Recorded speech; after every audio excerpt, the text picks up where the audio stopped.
네, 오늘은 태양계의 화석, 소행성에 대한 이야기를 해보도록 하겠습니다.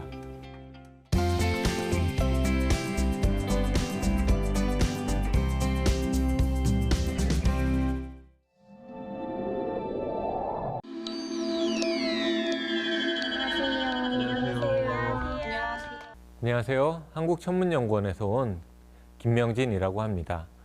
소행성이라는 말 자체는 사실 많이들 들어보셨을 겁니다.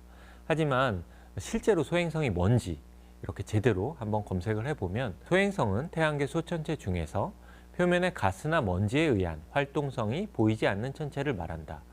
태양계 소천체는 태양을 중심으로 공전하는 천체, 이러한 천체들 중에서 크기가 작은 그러한 작은 천체, 작은 크기의 천체를 일컫는 말입니다. 소행성이나 해성이 바로 태양계 소천체의 대표적인 그런 정의를 나타내고 있는데요. 이들의 특징은 크기도 작지만 질량도 작기 때문에 정유체 평형에 이루지 못한다. 그래서 구의 형태, 공의 형태를 이루지 못한다라고 알 수가 있습니다. 자, 우리가 잘 알고 있는 태양계의 8개의 행성들을 한번 보겠습니다. 아주 멋진 그런 외곽의 빛깔들이 있습니다. 수성, 금성, 지구, 화성, 목성, 토성, 천왕성, 해왕성, 이렇게 8개의 행성들은 겉에서 보기에 다양한 색깔을 가지고 있지만 태양계 소천체, 소행성을 연구하는 연구자들은 봤을 때 단 하나의 모양으로밖에 보이지 않습니다. 바로 공 모양, 원의 모양이라는 거죠. 겉의 색깔은 여러 가지 빛깔로 다양하게 있지만 그 모양적인, 형태학적인 측면에서 보면은 이렇게 둥글게 생긴 것입니다. 안으로 들어가려고 하는 중력과 바깥으로 나가려고 하는 압력이 평형 상태가 이루어져서 더 이상 수축하지도 않고 팽창하지도 않는 일정한 모양을 갖는 그러한 행성의 모습을 가지고 있습니다. 중력이 충분히 강할 만큼 크기 때문에 그런데요. 우리가 인류가 지금까지 탐사한 태양계 소천체, 즉 소행성이나 해성들의 모습을 한번 살펴보겠습니다. 네, 왼쪽 화면에 있는 커다란 바위 덩어리처럼 생긴 그러한 태양계 소천체, 소행성의 모습을 볼 수가 있습니다. 표면에는 지구나 달에서 볼 수 있는 크레이터가 보이기도 하고요. 고구마처럼 생긴 소행성, 감자처럼 생긴 소행성, 눈사람처럼 생긴 소행성이 있습니다. 이처럼 소행성은 다양한 모습의 울퉁불퉁한 여러 가지 형태를 가지고 있습니다. 이들은 질량이 작아서 정유체역학적 평형 상태를 이루지 못해 이렇게 다양한 형태로, 다양한 크기로 존재하게 된 것입니다. 태양계가 처음 만들어진 45억 년 전부터 지금까지 굉장히 오랜 기간 동안 시간을 거치면서 이들 소천체들은, 태양계 소천체 소행성들은 여러 가지 현상들을 겪었을 것입니다. 자, 우리가 소행성이라는 단어를 영어로는 에스테로이드라고 하는데요. 이 영어 단어는 그리스어인 별과 같은 혹은 별처럼 생긴이라는 비슷한 용어에서 왔다고 합니다. 제가 소행성을 관측한 영상들을 보면 바로 그 답을 쉽게 알 수가 있습니다. 망원경을 지구의 자전 속도랑 동일한 속도와 방향으로 일치를 시키면 별들은 밤하늘에 고정된 위치에 나타나게 됩니다. 하지만 눈이 밝으신 분들은 보셨겠지만 하얀색 점이 움직이는 천체를 발견할 수가 있습니다. 바로 이것이 소행성입니다. 네, 지상에 있는 가장 커다란 망원경으로 소행성을 봐도 이렇게 점으로밖에 별처럼 보이지가 않습니다. 그래서 1801년도 처음으로 소행성을 발견했던 사람이 이탈리아 천문학자 주세페 피아치인데요. 이 소행성을 보고 별처럼 생긴 별과 같은 이라는 의미로 에스테로이드라고 이름을 지었던 것입니다. 자, 이게 바로 우리가 현재 알고 있는 태양계의 천체들의 그런 모습입니다. 가장 위에 있는 행성들의 8가지 모습이 있고요. 해왕성 바로 다음에 있었던 명왕성은 그 아래 외소행성으로 자리를 옮기게 되었습니다. 명왕성보다 더 크기가 큰 에리스라는 천체도 발견이 되었고요. 또 여러 가지 5개의 그런 외소행성들과 또 맨 아래에 있는 저희가 오늘 살펴볼 태양계 소천체인 소행성과 해성에 대해서 이렇게 화면에 나와 있습니다. 자, 그럼 지금부터는 우리가 이러한 소행성이 왜 중요하고 우리가 소행성에 대해서 왜 연구를 하고 많은 나라들이 소행성에 탐사를 하고 있는지 그 이유를 살펴보도록 하겠습니다. 자, 가운데 있는 모습 사진은 알마라고 하는 전파 간섭계가 별이 태어나고 있는 지역을 관측을 하면 이렇게 보일 것이다 라고 하는 상상도인데요. 가운데 막 뜨끈뜨끈한 아기 별이 태어나고 있는 모습을 보실 수가 있습니다. 그런데 주변을 보면 먼지와 가스가 가득한 그런 원반, 행성체 원반을 보실 수가 있습니다. 별은 우리 이 스튜디오와 같은 깨끗한 곳에서 만들어지지 않습니다. 여러분들이 잠을 자고 있는 침대 밑과 같은 그런 약간 먼지가 많은 그런 곳에서 만들어집니다. 바로 먼지와 가스가 별을 만드는 재료이기 때문에 그렇습니다. 이렇게 행성들은 그 별이 처음 만들어졌을 때 같은 재료와 원소들로 뭉쳐서 행성으로 성장이 되는데 이 행성들이 계속 크게 성장되어서 지구와 같은 그리고 목성과 같은 행성이 되는 것입니다. 그런데 한 가지 중요한 사실은 바로 소행성은 행성으로 성장하지 못하고 과거의 모습 그대로 그 먼지와 가스가 가득했던 태양계 최초의 모습을 기억을 간직하고 있다는 것입니다. 이 사진을 보시면 가운데 노란색 별은 태양입니다. 그리고 순서대로 수성, 금성, 지구, 화성이 빽빽하게 궤도상으로 모여 있고요. 그 다음에는 화성과 목성 사이에는 조금 넓은, 상대적으로 넓은 공간에 그린 컬러로 녹색 점으로 표시된 소행성들이 존재하고 있습니다. 지금까지 알려진 것만 하더라도 100만 개가 넘는 그러한 소행성이 바로 이 공간에 있는데요. 이렇게 이 공간에 분명히 행성이 하나쯤 존재할 만한 그런 궤도상에 있는 공간에 소행성들만 존재하게 된 이유는 바로 목성 때문에 그렇습니다. 목성은 사실 태양계 내의 다른 모든 행성들의 질량을 다 합쳐도 목성의 절반이 안 될 정도로 굉장히 중력적으로 질량이 큰 그런 천체입니다. 바로 이 이유 때문에 그 근처에 화성과 목성 사이의 궤도에 행성으로 성장할 만하면 목성이 지나다니면서 하나의 행성으로 성장하지 못하도록 계속 방해를 했던 것입니다. 그래서 화성과 목성 사이의 넓은 공간에는 소행성이라고 하는 것들이 굉장히 많이 존재하게 되었고 바로 목성 때문에 하나의 행성으로 성장하지는 못했지만 목성 덕분에 태양계의 과거의 모습들을 그대로 간직한 채 그대로 지금 남아있다는 것입니다. 그래서 저희 연구자들은 소행성을 태양계를 구성하는 가장 기본적인 요소, 빌딩 블럭이라는 표현을 하는데요. 아래 레고 사진에서 볼 수 있듯이 우리 레고로는 아주 많은 여러 가지 종류의 그런 장난감을 만들 수 있지만 결국은 레고 조각 하나로 그 모든 것들이 이루어진 것처럼 우리 소행성은 이 태양계를 이루는 가장 기본적인 요소라고 보시면 되겠습니다. 한마디로 이야기하면 태양계의 화석이라고 할 수가 있습니다. 지구의 과거에 공룡이 살았다는 사실을 화석을 통해서 알 수 있듯이 태양계의 과거의 모습을 우리가 소행성을 통해서 유추할 수 있게 되는 것입니다.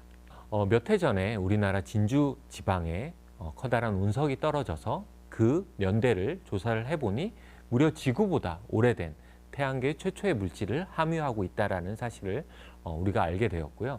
최근에 작사의 하야부사2 소행성 탐사선이 가져온 샘플을 분석해 보니 정말 태양계의 가장 최초의 물질들이 그 안에 함유되어 있다는 사실을 알 수가 있었습니다. 이처럼 소행성은 과학적으로 연구를 하는 데 있어서 태양계 전체의 역사를 재구성하는 데 매우 중요한 그러한 탐사 천체입니다. 이 사진은 2013년 러시아 첼야빈스크 지역에서 새벽에 어느 한 사람이 촬영한 사진입니다. 유튜브로도 많은 그런 영상들이 공개되어 있는데요. 한번 보실까요? 아침에 파란 하늘에 하얀색 흰 구름띠가 있어서 촬영을 하고 있는데요. 갑자기 이런 커다란 폭발음이 들려서 카메라를 떨어뜨리고 도망가고 전쟁이 난 것 같은 그러한 반응을 보였습니다. 자동차 경보음도 울리고요. 굉장히 큰 폭발이 현상이 발생해서 무려 1,700명 정도가 다치고 건물 6,000채나 7,000채 정도의 유리창이 파손되는 그러한 일이 있었습니다. 크기 한 17m 정도 되는 그전까지 알려지지 않은 소행성이 갑자기 지구에 충돌하는 사건이 발생해서 많은 인명피해가 발생했습니다. 바로 이 사건을 계기로 유엔은 전 세계 차원에서 지구방위대 두 가지 조직을 만들었습니다. 바로 첫 번째는 SMPAG, Same Page라고 발음을 하는데요. 각국의 우주청들의 국장들이나 대표들이 다 모여서 지구에 충돌할, 그리고 지구에 큰 피해를 야기할 만한 소행성을 발견하게 됐을 때 우주청들의 로켓이나 탐사선들을 다 보내서 소행성을 조사하고 소행성의 실제로 궤도 변경을 준비하는 그러한 미션을 함께 논의하는 그런 조직입니다. 실제로 가상의 훈련으로 2년에 한 번씩 열리는 행성방위학회에서는 가상의 지구 충돌 소행성을 시나리오를 잡고 실제로 현재 우리 인류가 가지고 있는 로켓을 가지고 효율적으로 소행성의 궤도를 비켜 지나가게 할 수 있을지에 대한 논의와 시뮬레이션 훈련을 진행을 하고 있습니다. IAWN이라고 하는 국제 소행성 경보 네트워크라고 하는 조직은요. 이 소행성이 발견되고 나서 우리가 계속적으로 추적 관측을 해야지 정확히 소행성이 지구를 비켜 지나가는지 혹은 충돌하더라도 태평양 정 가운데에 떨어질지 뉴욕에 떨어질지 정확한 충돌 위치를 계산하기 위해서는 지속적인 소행성 관측이 필요합니다. 미국에서 처음 발견한 소행성이 미국이 아침이 되면 천문대에서 관측을 못하니 우리나라에 연락을 해서 우리나라가 또 그 소행성을 연속해서 관측하고 우리나라의 밤이 끝나면 유럽에서 이어서 소행성을 관측을 계속하는 그런 국제적인 소행성 관측 네트워크입니다. 한국천문연구원에서는 2016년부터 이 두 개의 우주방위대 조직에 가입을 해서 우리 지구를 지키는 일에 동참을 하고 있습니다. 자, 사실 이러한 첼리아빈스크 사건이 있기 전부터 지구는 이렇게나 많은 그런 유성체, 작은 크기의 소행성의 충돌을 경험을 했습니다. 보시는 가장 위에 러시아 쪽에 있는 빨간색으로 표시된 것이 앞서 설명드린 2013년 2월에 떨어진 첼리아빈스크 유성체 폭발 사건이었고요. 나머지 것들 크고 작은 크기의 소행성의 유성체의 충돌에 의한 폭발은 지구상의 어디에서든지 지금 보시는 그림의 고위도나 저위도의 어떤 의존도도 없고 바다에 훨씬 더 많이 떨어지거나 육지에 더 많이 떨어지는 그러한 의존성이 없습니다. 시간적으로 이 그래프를 플롯을 해봐도 어느 특정 시기에 많이 떨어지는 것을 찾을 수가 없었습니다. 즉, 지구는 언제라도 지구의 어디라도 소행성의 유성체의 충돌은 항상 경험할 수 있다는 사실입니다. 단, 우리가 지금까지 발견한 지구 근처에 존재하는 3만 개 가까운 소행성의 궤도를 계속 앞으로 100년 동안 시뮬레이션 해본 결과 단 한 개도 지구와 충돌하진 않습니다. 하지만 이렇게 지구와 충돌했던 그런 증거가 남아있는 것은 미처 발견하지 못한 작은 크기의 소행성은 언제라도 충돌이 발생할 수 있다는 그러한 사실을 알려주고 있는 것입니다. 네, 여기까지 여러분들 잘 들으셨죠? 궁금한 사항 있으면 손 한번 들어주세요. 네, 질문해 주세요. 박사님께서 말씀하신 대로 소행성의 위험성에 대해 걱정이 됩니다. 이로 인해 대응 체계에 대해서도 흥미롭게 들었는데 소행성의 궤도 변경이 실제로 가능한지 혹시 그런 사례도 있었는지 조금 더 자세히 듣고 싶습니다. 앞서 설명드린 그 PDC 행성방위학회에서는 2년에 한 번씩 그런 가상 훈련을 하는데요. 실제로 7, 8년 정도 미리 소행성의 궤도를 조금의 힘으로 변경을 시키는 것은 가능한 것으로 현재까지 나와 있습니다. 하지만 우리가 1, 2년 전에 소행성이 코앞에 왔을 때 발견하게 되면 아주 큰 에너지를 소행성에 준다 하더라도 소행성의 궤도 변경은 불가능한 것으로 아직까지는 결론이 나고 있습니다. 실제로 4년 전에는 이런 일이 있었습니다. 가상의 소행성을 발견을 했는데 그 소행성이 아까 보셨던 눈사람처럼 생긴 소행성이었고요. 그 소행성을 우주선을 충돌시켜서 그 소행성의 궤도를 다행히 변경을 시켰는데 커다란 몸체는 지구를 비켜 지나갔지만 작은 크기의 그런 머리 부분은 지구에 충돌하게 되는 상황을 가정을 했었습니다. 그런데 하필 그 충돌하는 위치가 뉴욕의 맨하탄이었고요. 그 맨하탄에 충돌을 하는 것을 3일 전에 알게 되었고 3일 동안 이 맨하탄, 뉴욕시티를 전부 다 비우는 그런 도상, 가상 훈련도 진행을 했었습니다. 이게 우리가 계속 디플렉션에 성공하기도 하지만 실패하기도 하고 만약에 우리가 정확하게 얘를 비켜 지나갈 그 자신이 없으면 맞는 게 더 낫다. 로케이션, 임팩트 로케이션을 알아낸 다음에 거기를 싹 비우는 게 더 효율적이다라고 결론이 날 때도 있고요. 이러한 것처럼 실제적으로 인류는 그리고 UN 차원에서는 소행성의 충돌에 대비하기 위해서 계속 노력을 하고 있습니다. 러시아처럼 굉장히 큰 국토의 면적을 가진 나라들은 심심치 않게 이러한 충돌을 경험하는데요. 우리나라는 상대적으로 국토의 면적이 적음에도 불구하고 몇 해 전에 진주운석이라는 큰 이벤트가 있었고 또 재작년에는 서천상공에 화구가 폭발해서 많은 사람들에게 목격되고 또 블랙박스 카메라에 촬영이 되곤 했습니다. 우리가 용어를 정의를 할 때 많은 분들이 이제 혼동하는 것이 유성체냐, 유성이냐, 운석이냐라고 하는 부분을 이제 혼동이 잦은데요. 우리가 일반적으로 별똥별이라고 알고 있는 밤하늘에 반짝 빛났다 사라지는 현상을 유성이라고 합니다. 하지만 그 유성을 일으키는 분명히 대기권 밖에 천체가 있을 거고 그게 먼지나 작은 크기의 돌멩이 정도의 수준이라 하더라도 분명히 유성을 야기시키는 천체가 있을 겁니다. 그것을 우리는 유성체라고 하고요. 크기가 커다란 크기의 유성체가 지구에 들어오게 되면 대기권에서 다 타지 못하고 남은 작은 크기의 암석이 지구에 떨어지게 되는데 그것을 운석이라고 합니다. 미래 자원 활용으로서 소행성의 가치는 더욱더 증가하게 됩니다. 보시는 사진은 소행성 하나를 통째로 끌어다가 그 안에 있는 광물을 활용하는 아직까지 현실화되진 않았지만 미국의 한 민간 기업에서 아이디어 차원으로 내놓은 그런 컨셉 디자인 스터디 결과인데요.